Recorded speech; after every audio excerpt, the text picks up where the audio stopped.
ইউরোপের হৃদয়ে অবস্থিত সুইজারল্যান্ড হলো প্রাকৃতিক সৌন্দর্য, নিখুঁত ঘড়ি এবং বিশ্বখ্যাত চকলেটের দেশ। আজ আমরা এই অনন্য দেশটির ইতিহাস, সংস্কৃতি এবং দর্শনীয় স্থানগুলো নিয়ে আলোচনা করব। চলুন শুরু করা যাক। সুইজারল্যান্ডের 70% এলাকা আল্পস পর্বতমালা দ্বারা আবৃত, যেখানে মন্টি রোজা সর্বোচ্চ শৃঙ্গ এবং এটার উচ্চতা 4634 মিটার। এখানে 1500টিরও বেশি হ্রদ রয়েছে, যেমন জেনেভা হ্রদ ও লুসান হ্রদ। গ্রীষ্মে সবুজ উপত্যকা আর শীতকালে বরফাবৃত পাহাড় পর্যটকদের আকর্ষণ করে। 1848 সালে সুইস কনফেডারেশন প্রতিষ্ঠিত হয়, যা বিশ্বের প্রাচীনতম ফেডারেল ব্যবস্থাগুলোর একটি।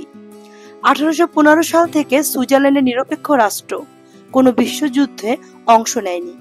4টি রাষ্ট্রভাষা জার্মান, ফরাসি, ইতালীয়, রোমান্স। শিক্ষার হার 100% এবং 5 থেকে 16 বছর বয়সে শিক্ষা বাধ্যতামূলক।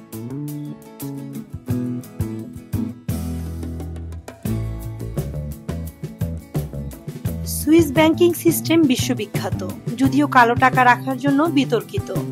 ঘড়ি রোলেক্স সোয়াচ, ফার্মাসিউটিক্যালস নোভার্টিস এবং চকলেট লিন্ডট টোবলরোড শিল্পের শীর্ষ। আলবার্ট আইনস্টাইন ব্রেনে থাকার সময় আপেক্ষিকতা তত্ত্বের ধারণা দিয়েছিলেন। জুরিক অর্থনৈতিক কেন্দ্র ও ফিফার সদর দপ্তর। জেনেভা রেড ক্রসের সদর দপ্তর ও জেট লেকের ফোয়ারা। ইন্টারলাকেন পর্বতারোহণ ও স্কিইং এর আদর্শ স্থান। বার্নের পুরাতন শহর ইউনেস্কোর বিশ্ব ঐতিহ্য। মজার তথ্য হচ্ছে সুইজারল্যান্ডে কোনো স্থায়ী রাষ্ট্রপতি নেই। প্রতি বছর মন্ত্রী পরিষদ থেকে একজন রাষ্ট্রপতি নির্বাচিত হন। এখানে বিশ্বের সবচেয়ে বেশি চকলেট খাওয়া হয়।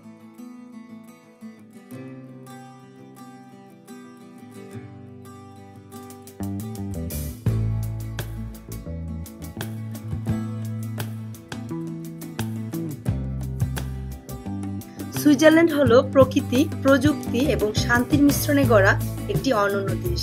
যদি আপনি আল্পসের সৌন্দর্য দেখতে চান বা বিশ্বের সেরা চকলেট টেস্ট করতে চান, তাহলে অবশ্যই আপনাকে যেতে হবে সুইজারল্যান্ডে। আমাদের ভিডিওটি যদি ভালো লাগে, অবশ্যই আমাদের চ্যানেলটিতে লাইক করে দিবেন, সাবস্ক্রাইব করবেন। দেখা হচ্ছে নেক্সট কোনো এপিসোডে।